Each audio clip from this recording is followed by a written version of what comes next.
I worked so hard. I put on this whole show. It was so dramatic. It was so climactic. Could there be any more clear demonstration of God than this?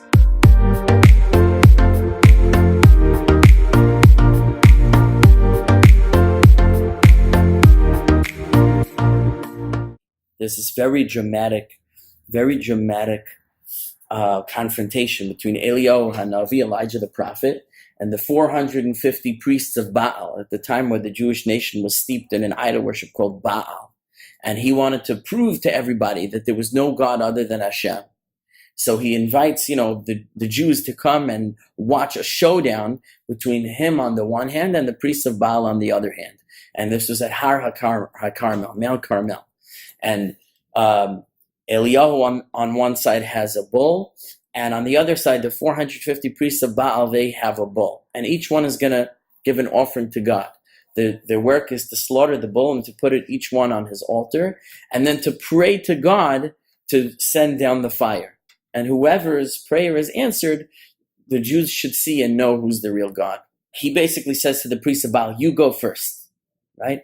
So they're screaming and they're chanting and they're crying, Baal, bring down a fire, take our offering, and nothing's happening. And Eliyahu's making fun of them. He goes, maybe Baal's taking a nap. Maybe he doesn't hear, you have to scream louder, you gotta wake him up. Maybe he's in the bathroom, you gotta wait for him to get out. Maybe he went on vacation, you gotta wait for him to come back. He's making fun of them. Please, Baal, and they're cutting themselves and doing all kinds of crazy rituals, and nothing happens.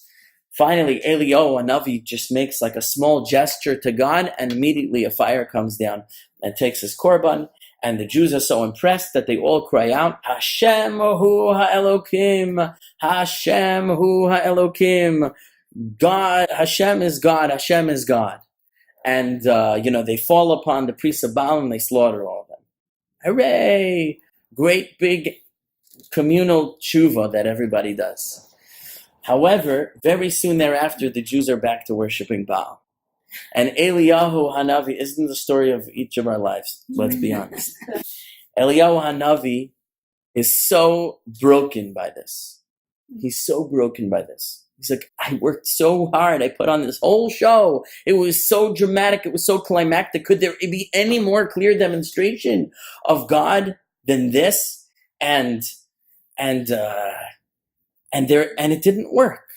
It didn't work. And Hashem says to him this. Say va'amarta bahar lefnei Hashem. Stand on the mountain. Go out and stand on the mountain before Hashem. V'hinei Hashem over. Hashem speaking in third person for reasons we're not going to go into right now. And here Hashem will pass by. V'ruach gedola v'chazak mifarek harem u'meshaber slime lifnei Hashem. And when Hashem passes, there's going to be this great wind. It's so strong, it's going to break mountains and it's going to explode rocks. Lo v'ruach Hashem. Hashem is not in this wind. V'achar haruach ra'ash. And after the wind, there'll be a great ra'ash, which means a great noise, but it also could mean an earthquake. There'll be this great sound or earthquake.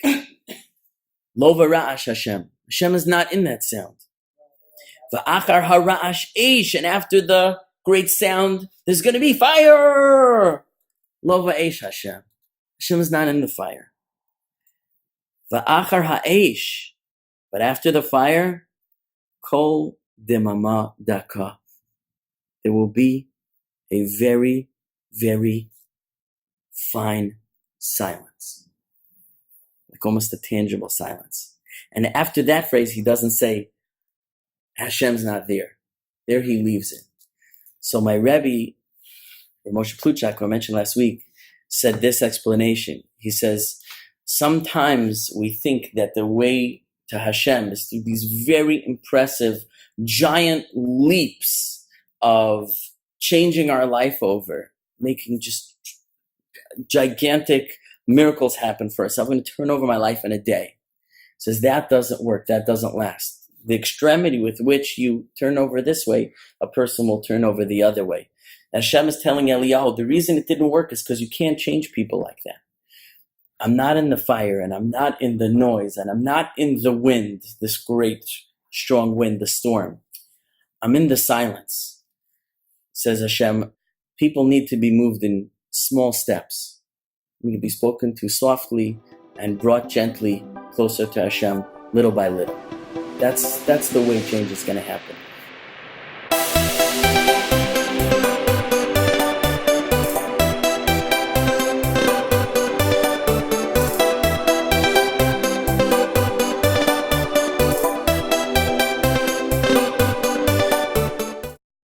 Hooray!